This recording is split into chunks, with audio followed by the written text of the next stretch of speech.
Today I am making some kale chips.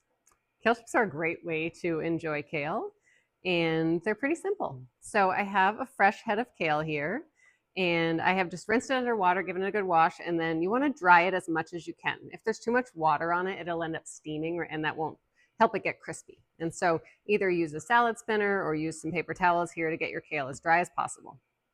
So then we want to get our leaves off of the stem. I find it's easiest to just pull them off and put them in your bowl. We want them kind of chip size. So if you have a big head of kale or you get a big leaf, just break those in half. But it works pretty easily to just pull them off the stem.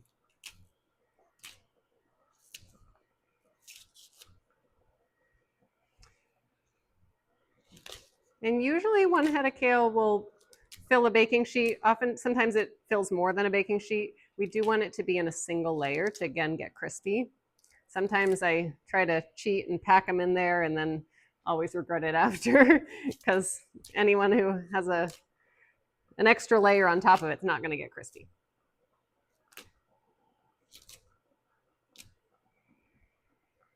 All right, I think that's probably what I have space for. So to your kale, we need about a half to a full tablespoon of olive oil. Again, I don't have a ton here, so I'm going to do a half a tablespoon. Too greasy is not ideal either. Feel free to measure if this is your first time so it's nice and accurate. I made this enough so I kind of know the volumes. And then with clean hands, you just want to get that oil to cover all of the pieces of kale.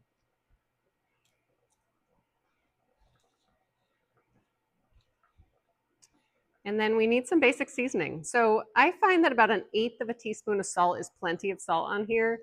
It's kind of like a pinch. Too salty is, again, not enjoyable. If you watch your salt really closely or want to leave it out, you can use some onion powder, garlic powder, curry powder, some paprika. Some people like nutritional yeast on here. Adds kind of a nice cheesy flavor. So a few different ideas for flavoring it up. I'm going to keep it simple today with just the olive oil and salt. And then I'm using parchment paper. You don't have to use it, but I find it just makes an easier cleanup, and it just seems to work pretty well. So you want to get your kale on your baking sheet and do your best to try to make a single layer. If they're overlapping a little, it's not a huge deal, but if you have way too much for one pan, it's worth getting another baking sheet. They will shrink up quite a bit. Okay, my oven is preheated to 300. The temperature is important. An oven that is too hot will burn these. So 300, I'm going to put the timer on 10 minutes. After 10 minutes, I'm going to kind of flip them over and stir them up a little bit, and then they go back in for about 5 to 8 minutes. And we want to keep a close eye at the end that they get crispy but not burned. Okay, in they go.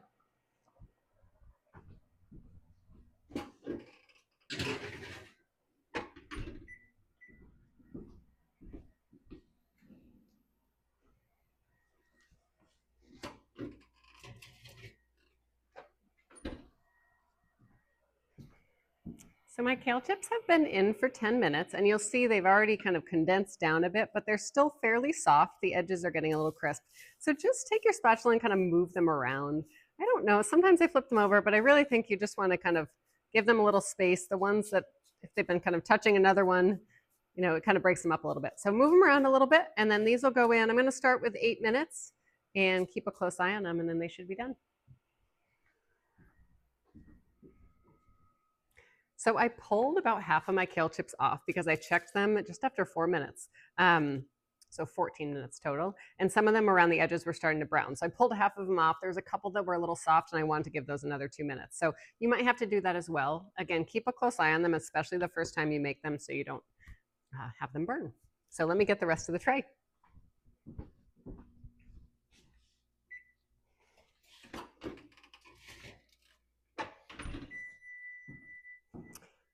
You'll see they have crisped up here. Again, if there's one or two that have a little soft spot, it might have just been there was a little moisture on them.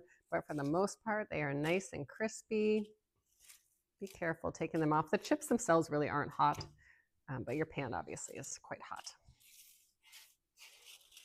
So these are best eaten the same day. I do find the next day they've kind of softened up. So enjoy them the same day. They do go quickly. I know in my household there is never any leftovers.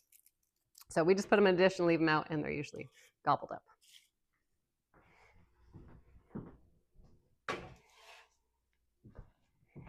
So if you've never made kale chips before, or if you have and you just need a reminder that they're good, and it's a great way to use up kale, give these a try, and then try seasoning them in different ways and see what you enjoy.